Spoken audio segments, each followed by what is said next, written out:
I want to say something to you about cannabis. There are a lot of lies going around about cannabis. There's a lot of lies being made by the same people about a lot of other things, but I just want to talk about cannabis.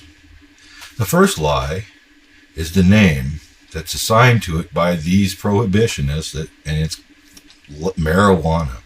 What is marijuana?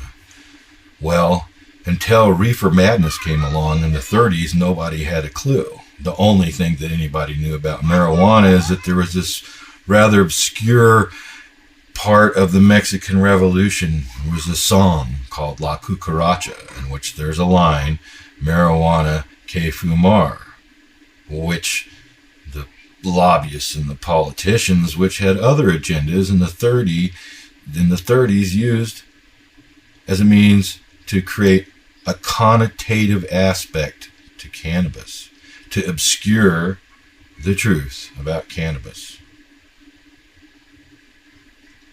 The prejudiced, white, dominant social society Congress, who looked upon all minorities, including some white minorities, as being inferior human beings, was actually played out in Congress. And the information on that, and a lot of other information, is available in a book called The Emperor Wears No Clothes by Jack Herer. And I strongly recommend that anyone who wants to find out the true facts can start right there with that book. There's a word for what the government and its agents have done with the truth. It's called obfuscation. Obfuscation means taking away, using the truth to hide the truth. A little bit of the truth and a lot of lie. That's obfuscation. And that's what the prohibition of cannabis is all about. Now let's consider cannabis itself. Now that we know that the connotative assumption and assignation made by the government with the word marijuana is totally false, let's look at cannabis. Cannabis has been studied and known since with ancient cultures all the way up to the present time. In the past, cannabis was a quite common agreement, quite common ingredient in a lot of medicines that were used by doctors, prescribed by doctors. And in fact, cannabis was in the pharmacopoeia of all of medicine up until the point of prohibition, in which the obfuscation and the nomenclature was used to disguise the truth about cannabis.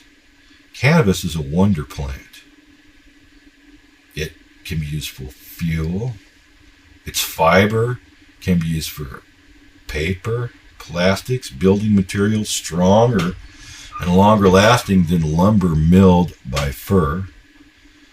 Textiles. The first Levi's that were ever made from canvas sailcloth, which was totally hemp. The seeds are edible. The oil from the seeds can be used to cook. And they're also a cheap and fast resource for biofuels. The number one solution for quick action towards eco-pollution is cannabis. 1 acre of cannabis supplies more oxygen than 10 acres of trees and is renewable every year.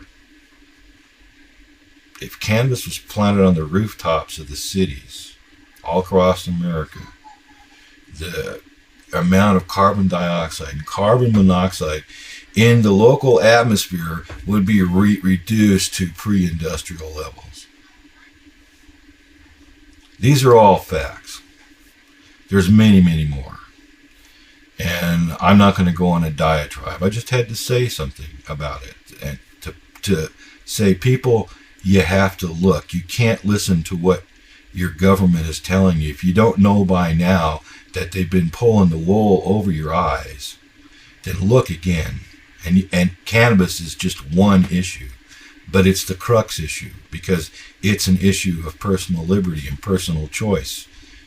And as long as the government can tell us that they have the power to make our choices for us, then they are not the government that they have purported to be. They are not a government of the people, by the people, and for the people. They are an elite group of very separate and segregated individuals who have their own interests placed above the interest of the entire earth for selfish personal reasons. And for those that don't think this is true, I invite them to prove me wrong. The laws must be changed. Cannabis must be legalized because cannabis is the one single thing that we have that can do so much towards turning this society and this civilization back towards sanity. Thank you.